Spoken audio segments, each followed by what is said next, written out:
என் பெயர் திவ்யா. எனக்கு இப்போது 22 வயது ஆகிறது. எனக்கு திருமணமாகி கிட்டத்தட்ட 4 வருடங்கள் முடிந்துவிட்டன. என் கணவர் வீட்டில் நான் ஆரம்பத்தில் மிகவும் மகிழ்ச்சியாகவும் நிம்மதியாகவும் வாழ்ந்து வந்தேன்.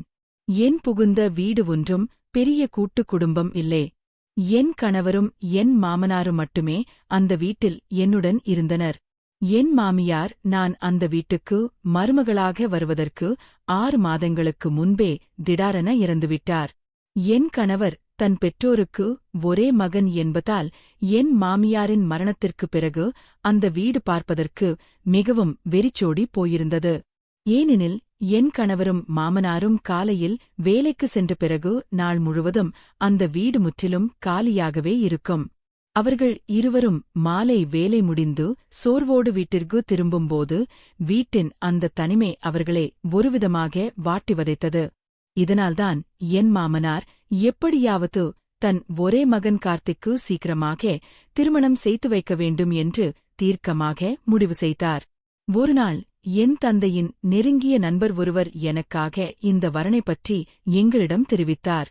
மாப்பிள்ளையின் நல்ல குணத்தைப் பற்றி கேட்டவுடன் என் தந்தைக்கு மனதிற்குள் மிகவும் மகிழ்ச்சி ஏற்பட்டது. விரைவில் தன் குடும்பத்தினருடன் பேசி இந்த நல்ல உறவை அடுத்த கட்டத்திற்கு முன்னெடுத்துச் செல்வதாக என் தந்தை தன் நண்பரிடம் உறுதியளித்தார். அடுத்த நாள் மதியம் நாங்கள் அனைவரும் ஒன்றாக அமர்ந்து சாப்பிட்டுக் கொண்டிருந்தபோது என் தந்தை இந்த நல்லவரனைப் பற்றி என் தாயிடம் கூறிவிட்டு என்னை ஆசையோடு பார்த்து புன்னகைத்தார். என் தாய் தந்தையர் இருவரும் இந்த வரன் அமைந்ததில் மிகவும் மகிழ்ச்சி அடைந்தனர்.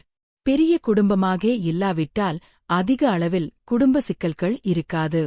நான் பல வீண் பிரச்சனைகளில் இருந்து தப்பித்து நிம்மதியாக வாழலாம் என்று நினைத்து அவர்கள் மனதார சந்தோஷப்பட்டனர்.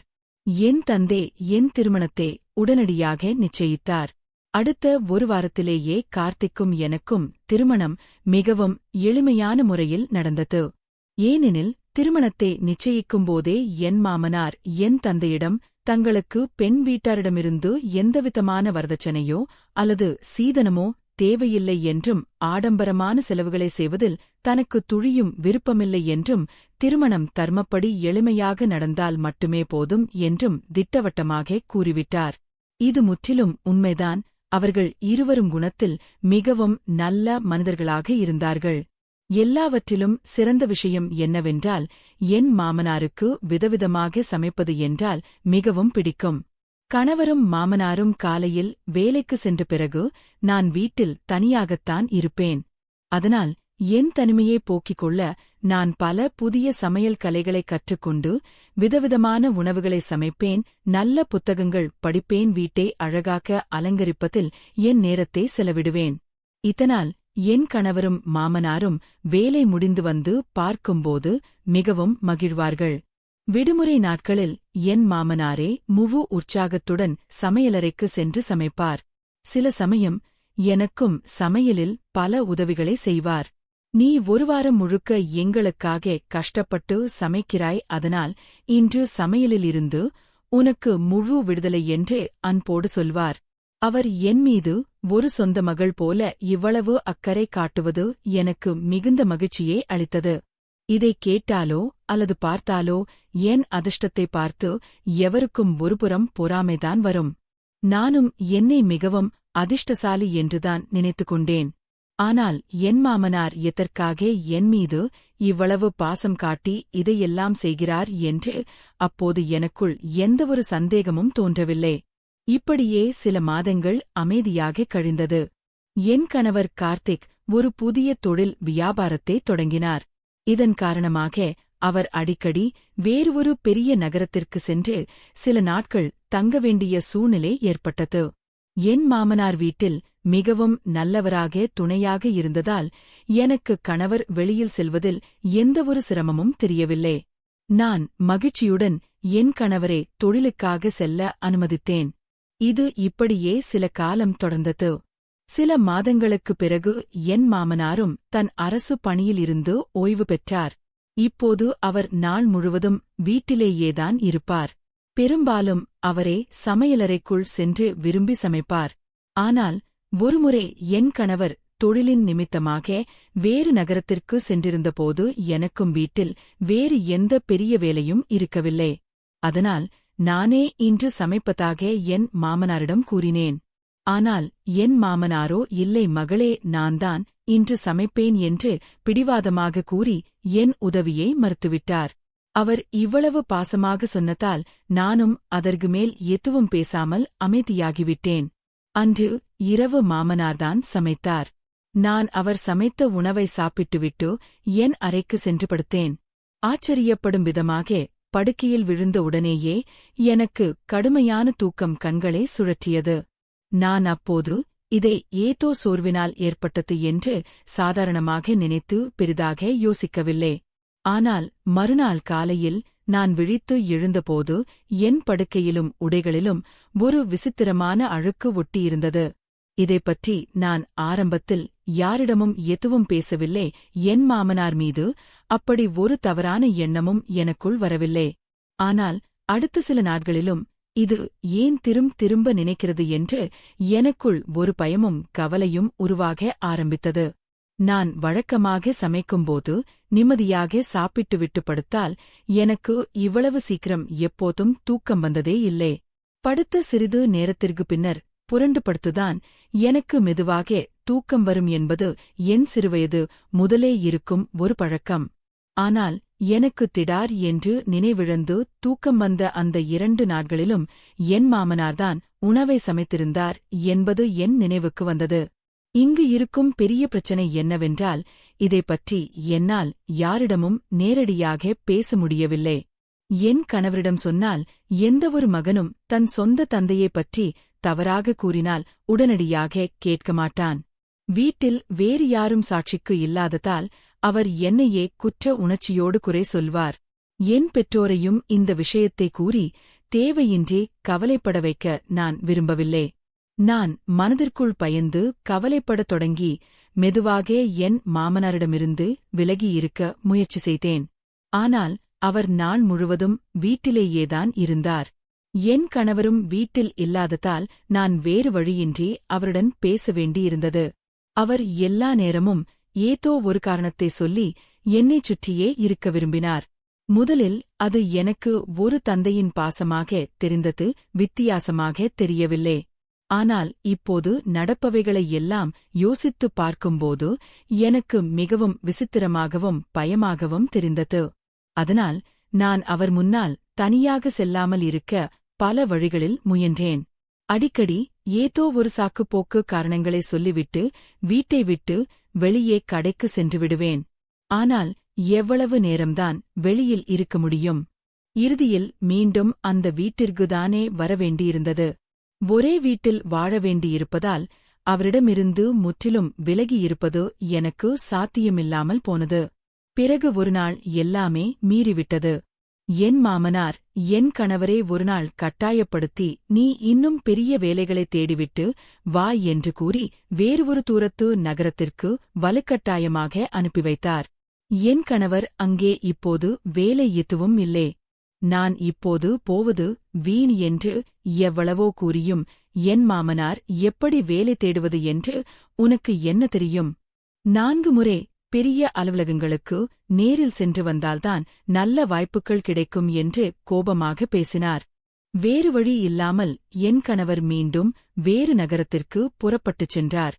என் கணவர் வீட்டை விட்டுச் சென்றதும் என் மாமனாரின் முகத்தில் அவர் மனதில் விரும்பிய ஏதோ ஒன்று நிறைவேறியது போன்ற ஒரு விசித்திரமான மகிழ்ச்சி தெரிந்தது. எனக்குள் பயம் அதிகமாகி நான் என் மாமனாரிடம், அங்கே நான் சில நாட்கள் என் பெற்றோர் வீட்டிற்கு செல்ல விரும்புகிறேன் என்றேன். ஆனால் என் மாமனாரோ, என் மகன் கார்த்திக் இப்போது வீட்டில் இல்லை. நீயும் வீட்டை விட்டு போய்விட்டால் நான் தனியாக இந்த வெறிச்சோடிய வீட்டில் என்ன செய்வேன்? அவன் வேறு நகரத்திலிருந்து திரும்பி வரும் வரை இங்கேயே இரு. பிறகு நீ தாராளமாக போகலாம் என்று கூறி என் கோரிக்கையை முற்றிலும் மறுத்துவிட்டார். வேறு வழி இல்லாமல் நான் அந்த வீட்டில் மாட்டிக்கொண்டேன். என்னால் அவரை எதிர்த்து பேசவும் முடியவில்லை. ஆனால் என் மனதில் ஏற்படும் அந்த விசித்திரமான சந்தேகம் என்னை விட்டு எப்படி போகும்? அன்று இரவு மீண்டும் என் மாமனாதான் சமையலறைக்கு சென்று உணவை சமைத்தார். எனக்கு இன்று பசி இல்லை என்று அவரிடம் சொன்னேன். ஆனால் அவர் பாசமாக வற்புறுத்தி எனக்கு சிறிதளவு உணவை என் தட்டில் பரிமாறிவிட்டார். நான் அதை சாப்பிட்ட உடனேயே வழக்கம் போல எனக்கு கடுமையான தூக்கம் தலைக்கேறியது. படுக்கையில் விழுந்த உடனேயே நான் முற்றிலும் நிலைவிழந்து உறங்கிவிட்டேன்.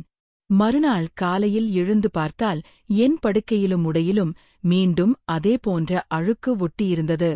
எனக்குள் அளவற்ற கோபமும் பயமும் வந்தது. நான் என் கணவரிடம் இதை இந்த முறை ஆதாரத்துடன் தெரிவித்தே ஆகஸ்ட் வேண்டும் என்று தீர்க்கமாக முடிவு செய்தேன்.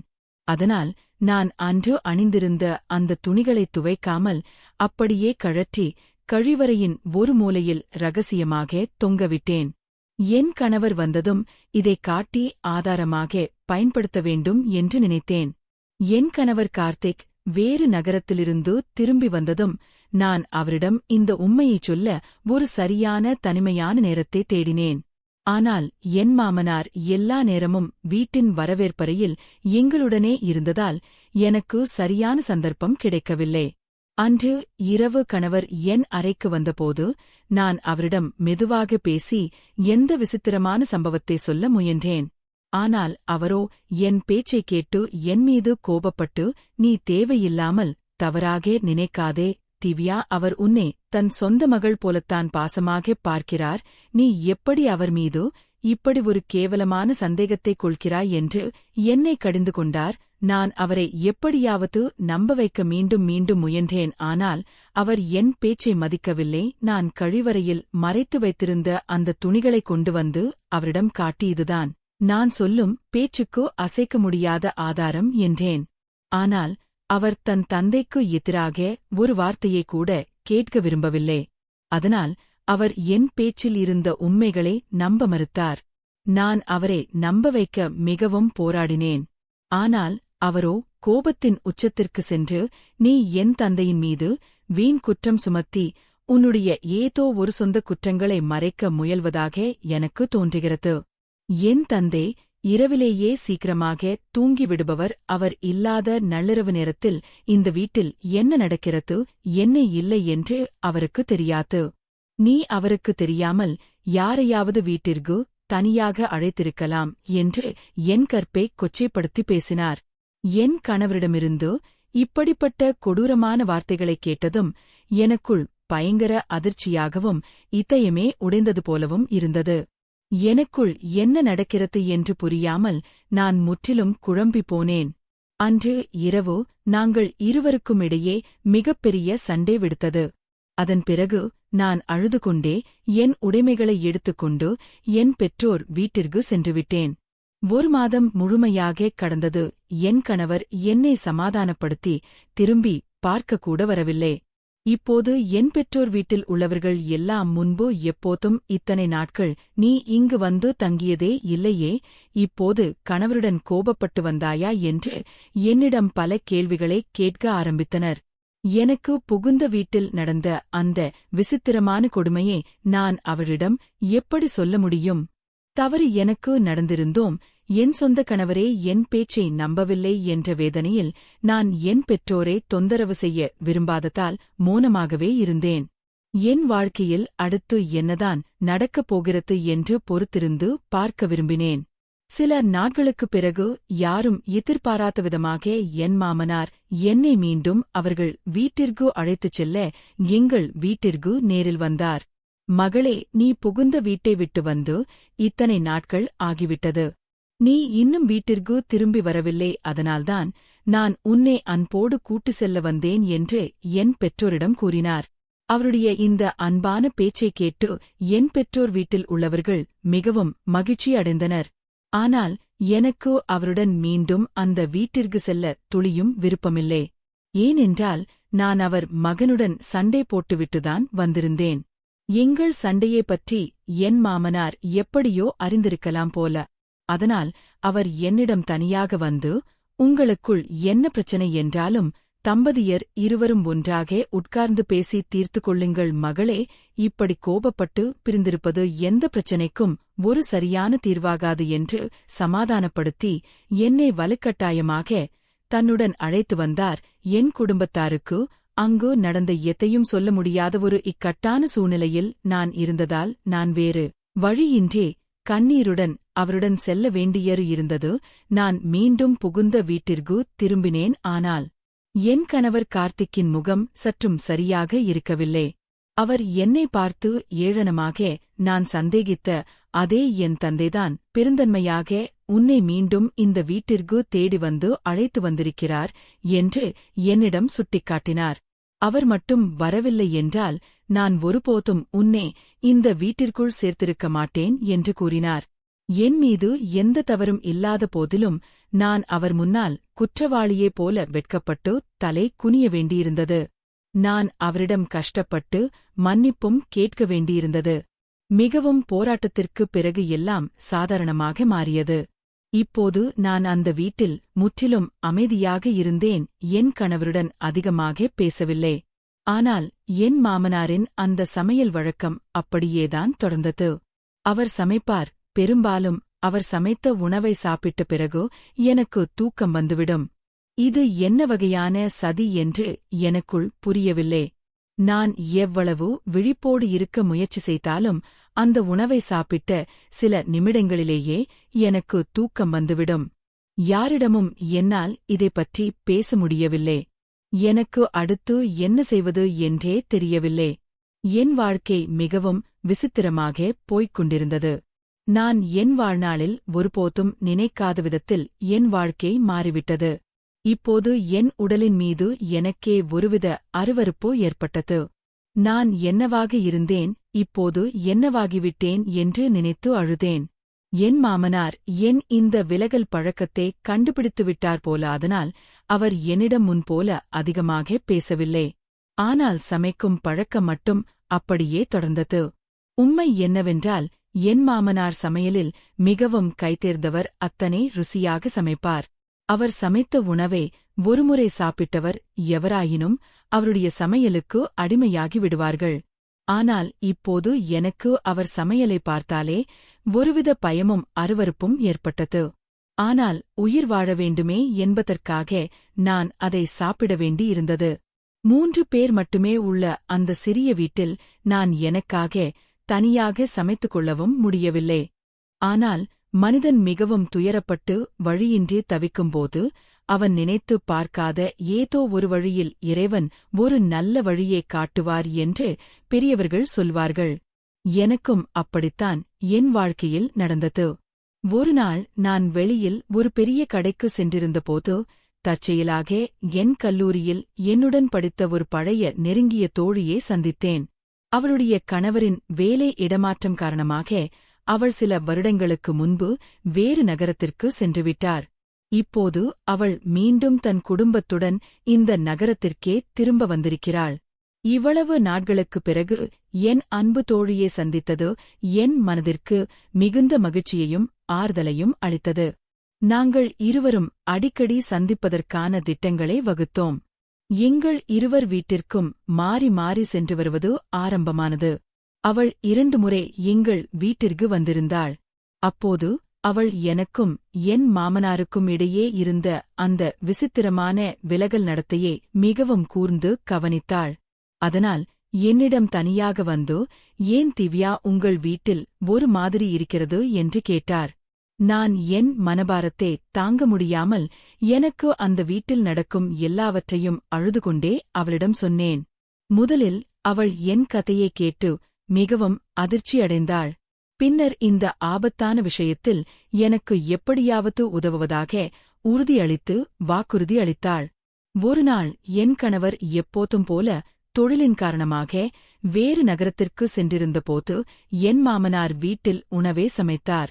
நான் சாப்பிடும்போது யாருக்கும் தெரியாமல் என் தட்டிலிருந்து சிறிது உணவை எடுத்து ஒரு சிறிய டப்பாவில் மறைத்து வைத்தேன். அடுத்த நாளும் எப்போதும் போல எனக்கு அதே நினைவிழப்பு சம்பவம் நடந்தது. அதனால் நான் அன்று சேகரித்த அந்த உணவை உடனடியாக என் தோழியிடம் கொடுத்தேன். அவளுடைய கணவர் ஒரு புகழ்பெற்ற மருத்துவ ஆய்வகத்தில் தொழில்நுட்ப வல்லுநராக லேப் டெக்னீசியன் வேலை செய்து வந்ததால் அந்த உணவு மாதிரியானது ஆய்வகத்தில் மிகவும் ரகசியமாக சோதனை செய்யப்பட்டது. என் தோழி 2 நாட்களுக்குப் பிறகு அந்த சோதனை அறிக்கையை கொண்டு வந்தாள். நான் சந்தேகித்தது முற்றிலும் உண்மையானது என்பது நிரூபணமானது. அந்த உணவில் அளவுக்கு அதிகமான வீரியம் கொண்ட தூக்க மாத்திரை கலந்திருந்தது கண்டறியப்பட்டது. இதனால்தான் எனக்கு உணவை சாப்பிட்ட உடனே அவ்வளவு சீக்கிரம் நினைவிழந்து தூக்கம் வந்தது. ஒருமுறை என் கணவரிடம் இந்த அதிகார பூர்வ ஆய்வக அறிக்கையை காட்டலாம் என்று நினைத்தேன்.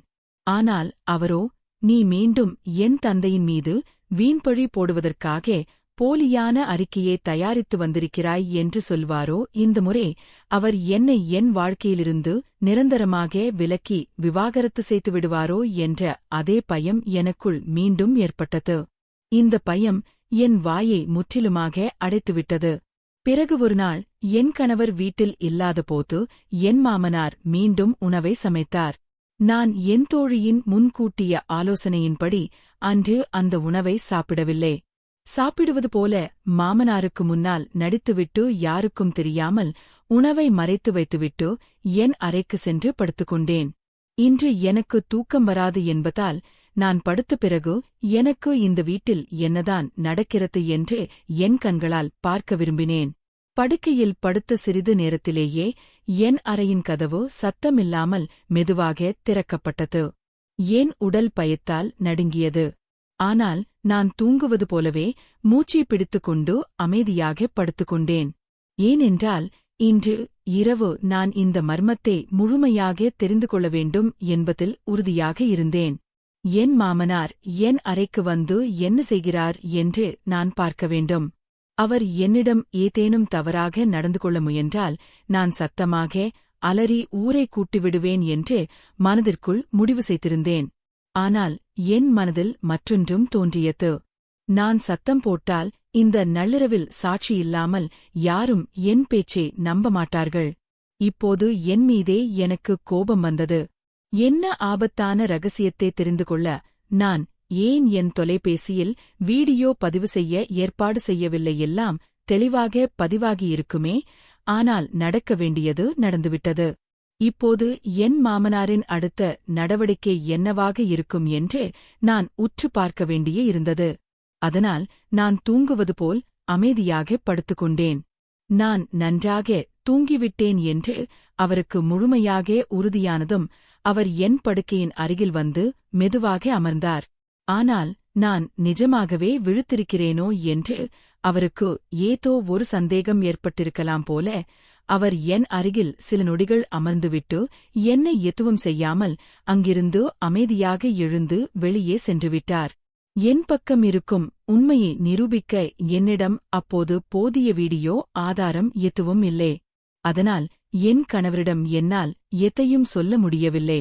அடுத்த நாள் நான் என் தோழியை தொலைபேசியில் அழைத்து அவரிடம் நேற்று இரவில் நடந்த எல்லாவற்றையும் சொன்னேன். இதைக் கேட்ட அவளும் மிகவும் கவலைப்பட்டாள். அவள் என்னிடம், திவ்யா, நீ இதை உடனடியாக உன் கணவரிடம் சொல்லிதான் ஆகஸ்ட் வேண்டும். இது உயிருக்கே ஆபத்தானது என்று கூறினாள். ஆனால் என் பையன் என் அறிவின் மீது ஆதிக்கம் செலுத்தியது. நான் என் கணவரிடம் எதையும் சொல்ல தைரியம் என்று மறுத்தேன். என் மனம் வேலை செய்வதை முற்றிலும் நிறுத்திவிட்டது. இப்போது நான் என்ன செய்வது என்று எனக்கு புரியவில்லை. என் தோழி எனக்கு ஆதரவாக உதவினாள். இதைப்பற்றி அவளே என் கணவரிடம் நேரில் பேசுவதாக கூறினாள். ஒருநாள் சரியான சந்தர்ப்பம் பார்த்து அவள் எங்கள் இருவரையும் தன் வீட்டிற்கு உணவுக்காக அழைத்தாள். உணவு முடிந்து என் தோழி இந்த ரகசிய விஷயத்தை பேச ஆரம்பித்ததும் என் கணவர் கோபமாக நாற்காலியிலிருந்து எழுந்து நின்றார். என் கணவர் என் தோழியின் மீது பயங்கரமாக கோபம் கொண்டார். ஆனால் அவளும் மிகவும் நிதானமாக, கார்த்திக், நீங்கள் இப்போது அவசரப்படாமல் விஷயத்தின் தீவிரத்தை முழுமையாக அறிந்து கொள்ளுங்கள். என் பேச்சு தவறு என்றால் நீங்கள் அதை இப்போதே கைவிட்டுவிடலாம். ஆனால் அது உண்மையாக நிரூபிக்கப்பட்டால் ஒரு கணவராக நீங்கள் என்ன செய்ய வேண்டுமோ அதை செய்யுங்கள் என்று கூறினாள். என் மாமனார் அறியாத வகையில் அவருடைய ரகசியத்தை உலகிற்கு வெளிப்படுத்த நாங்கள் ஒரு பெரிய ஏற்பாட்டை செய்ய வேண்டியிருந்தது. என் தோழி என் கணவரிடம் அந்த உணவின் ஆய்வக அறிக்கையையும் காட்டியிருந்தாள். ஒருவேளை அந்த அதிகாரப்பூர்வ அறிக்கையை பார்த்ததால்தான் என் கணவர் இந்த முறை உண்மையை சோதிக்க தயாராக இருந்திருக்கலாம். சுமார் ஒரு வாரத்திற்குப் பிறகு என் கணவர் திட்டமிட்டபடி தன் தந்தையிடம் சென்று, ஒரு முக்கியமான தொழில் வேலைக்காக நான் வேறு நகரத்திற்கு செல்ல வேண்டும் என்று கூறினார். இதைக் கேட்ட என் மாமனார் வழக்கம் போல மிகவும் மகிழ்ச்சியடைந்தார். நீ அவசியம் போய் வா என்று கூறினார். என் கணவர் தயாராகி வீட்டை விட்டுச் சென்றார். ஆனால் அவர் வேறு நகரத்திற்கு செல்லவில்லை. சத்தமில்லாமல் தன் நண்பரின் வீட்டிற்கு சென்று தங்கினார். பின்பு இரவு எப்போதும் போல என் மாமனார் சமையலறையில் உணவே சமைத்தார். அவர் சமையல் வேலையில் மிகவும் பிஸியாக இருந்த நள்ளிரவு நேரத்தில் என் கணவர் கார்த்திக் சத்தமில்லாமல் வீட்டின் பின்பக்க கதவு வழியாக வீட்டிற்குள் வந்தார். நேராக எங்கள் அறைக்குள் சென்று ஒரு மறைவான இடத்தில் ஒளிந்து கொண்டார். இவையெல்லாம் தன் பின்னால் நடக்கக்கூடும் என்று என் மாமனார் துளியும் அறியவில்லை. நான் மாமனாருக்கு முன்னால் சத்தமில்லாமல் சாப்பிட்டேன். ஏனென்றால் சாப்பிட்ட பிறகு எனக்கு தூக்கம் வரும் என்று எனக்கு தெரியும். ஆனால் என் கணவர் என் அறையிலேயே ஏற்கனவே மறைந்திருக்கிறார் என்பதால் எனக்குள் இந்த முறை எந்த பயமும் இல்லை. நான் வயிறு நிரம்ப சாப்பிட்டேன். எப்போதும் போல எனக்கு கடுமையான தூக்கம் தலைக்கேறியது. நான் அறைக்கு சென்று என் கணவரிடம், எனக்கு தூக்கம் வருகிறது கார்த்திக், நான் சாப்பிட்டுவிட்டேன். இப்போது நீங்கள் செய்ய வேண்டியதை கவனமாக செய்யுங்கள். நான் படுத்தவுடன் தூங்கிவிடுவேன் என்று கூறிவிட்டு படுத்தேன். அடுத்த சில நிமிடங்களில் நான் மயங்கினேன். இரவு என்ன நடந்தது என்று எனக்கு எதுவும் தெரியாது. ஆனால் நான் மறுநாள் காலையில் விழித்து எழுந்தபோது என் மாமனாரும் என் கணவரும் வீட்டில் இல்லை. அவர்கள் இருவரும் எங்கே இருக்கிறார்கள் என்று எனக்கு தெரியவில்லை.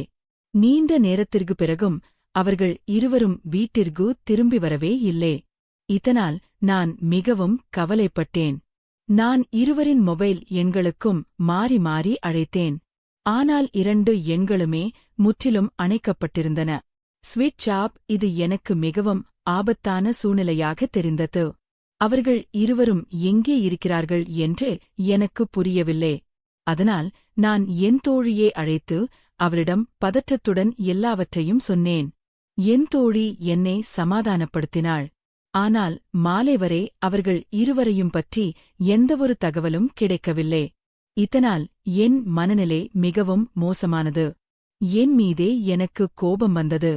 நான் ஏன் நேற்று உண்மையாகவே அந்த உணவை சாப்பிட்டேன்? நான் சாப்பிடாமல் இருந்திருந்தால் நேற்று இரவு என்ன விபரீதம் நடந்தது என்று எனக்கு என் கண்ணாலேயே தெரிந்திருக்குமே என்று வருந்தினேன். ஏனென்றால் இன்று எப்போதும் போல என் உடலில் எந்தவொரு அழுக்கும் ஒட்டி இருக்கவில்லை. நான் மிகவும் கவலைப்பட ஆரம்பித்தேன். மாலை மறைந்து இரவும் வந்தது. ஆனால் என் கணவரையும் மாமனாரையும் பற்றி எந்த தகவலும் இல்லை. என் தோழி என்னிடம், நீ உடனடியாக காவல்துறையில் போலீஸ் ஸ்டேஷன் புகார் கொடுக்க வேண்டும் என்று திரும்ப கூறினாள்.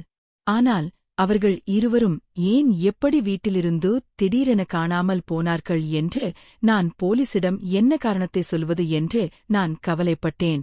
அதனால் நான் விடியும் வரை காத்திருக்க வேண்டியிருந்தது. 2 நாட்கள் முழுமையாக கடந்துவிட்டன. என் கணவரையும் மாமனாரையும் பற்றி எந்த தகவலும் இல்லை. வேறு வழி இல்லாமல் நான் என் சொந்த சகோதரனுக்கு தொலைபேசியில் அழைத்து நடந்த விசித்திரமான எல்லாவற்றையும் சொன்னேன். என் சகோதரனும் என் தந்தையும் பதறிக்கொண்டு உடனடியாக எங்கள் வீட்டிற்கு வந்தனர். அவர்களுக்கு புகுந்த வீட்டில் நடந்த எல்லாவற்றையும் பற்றி தெரிந்தபோது, ஏன் இதை பற்றி எங்களிடம் முன்னரே சொல்லாமல் மறைத்தாய் என்றே அவர்கள் என்னை மிகவும் கடிந்து கொண்டனர். அவர்களுக்கு ஒரு நெருங்கிய நண்பர் காவல்துறையில் உயர் அதிகாரியாக இருந்தார். அவர்கள் அவரை நேரில் சந்தித்து நம்ப வைக்கக்கூடிய ஆதாரங்களுடன் எல்லாவற்றையும் அவரிடம் சொன்னார்கள். காவல்துறை தங்கள் விசாரணையை தீவிரமாக தொடங்கியது. எப்படி என்று தெரியவில்லை. ஆனால் அவர்கள் இருவரின் மொபைல் போன் எண்களின் டவர் இருப்பிடத்தை மொபைல் டிராக்கின் கண்காணித்து ஒரு பெரிய தொப்பை கண்டுபிடித்தனர். அன்று இரவு என் கணவரும் மாமனாரும் ஒரு வழியாக போலீசாரால் மீட்கப்பட்டு வீட்டுக்கு அழைத்து வரப்பட்டனர். என் கணவர் கார்த்திக் முற்றிலும் மயக்கமடைந்த நிலையில் இருந்தார். என் மாமனாரோ தன் சுய கட்டுப்பாட்டில் இல்லாதது போல விசித்திரமான வார்த்தைகளைப் பேசி பிதற்றிக் கொண்டிருந்தார். இதையெல்லாம் பார்த்து எனக்குள் மிகவும் கவலையாகவும் பயமாகவும் இருந்தது. என் சகோதரன் என்னை தைரியமாக தேற்றினான். இவர்களை இப்போதே அவசரமாக மருத்துவரிடம் அழைத்துச் செல்வோம். அப்போதுதான் உண்மை என்னவென்று நமக்குத் தெரியும் என்றான். அவர்களை மருத்துவமனைக்கு அழைத்துச் சென்று பரிசோதித்தபோது என் கணவருக்கு ஏதோ ஒரு கடுமையான மயக்க மருந்து செடேட்டர்ஸ் கொடுக்கப்பட்டிருந்தது தெரியவந்தது. காவல்துறை தங்கள் முதற்கட்ட வேலையை முடித்துவிட்டு திரும்பச் சென்றது. ஆனால் இது எல்லாம் எப்படி நடந்தது, ஏன் நடந்தது என்று நான் முழுமையாக தெரிந்து கொள்ள வேண்டியிருந்தது. நான் என் கணவர் மயக்கம் தெளிந்ததும் அவரிடம் நேரடியாக கேள்விகளைக் கேட்டேன். அன்று இரவு என்ன நடந்தது என்று கேட்டேன். என் கணவர் கார்த்திக் பலவீனமான குரலில், திவ்யா, நீ எனக்கு சொன்னது போலவே நீ தூங்கிய பிறகு சிறிது நேரம் கழித்து அப்பா கத்தியுடன் உன் அறைக்கு ரகசியமாக வந்தார். அவருடைய அந்த விசித்திரமான வெறிபிடித்த நிலையை பார்த்து எனக்குள் பெரிய பயம் ஏற்பட்டது. அவர் உன் படுக்கைக்கு அருகில் நெருங்கி வந்தவுடன் என்னால் பொறுத்து கொள்ள முடியவில்லை. நான் மறைந்திருந்த இடத்திலிருந்து குதித்து வெளியே வந்து அவரை சத்தமாக கூப்பிட்டேன். என் குரலைக் கேட்டதும் அவர் பயங்கரமாக பதற்றமடைந்தார். நான் அவரிடம் ஏதேனும் பேசுவதற்குள் அந்த இருண்ட அறையில் பின்னால் இருந்து வேறு யாரோ ஒரு நபர் இருப்பது போல எனக்கு உணர்வு ஏற்பட்டது. நான் திரும்பி பார்ப்பதற்குள் என் கழுத்தில் ஏதோ ஒரு ஊசியை வலுக்கட்டாயமாக குத்தியது போல உணர்ந்தேன். அதன் பிறகு எனக்கு என்ன நடந்தது என்றே நினைவில்லை என்று கூறினார். பிறகு நான் என் மாமனாரிடம் சென்று, அங்கே நீங்கள் உண்மையை சொல்லுங்கள், இது எல்லாம் என்ன கொடுமை என்று கேட்டேன்.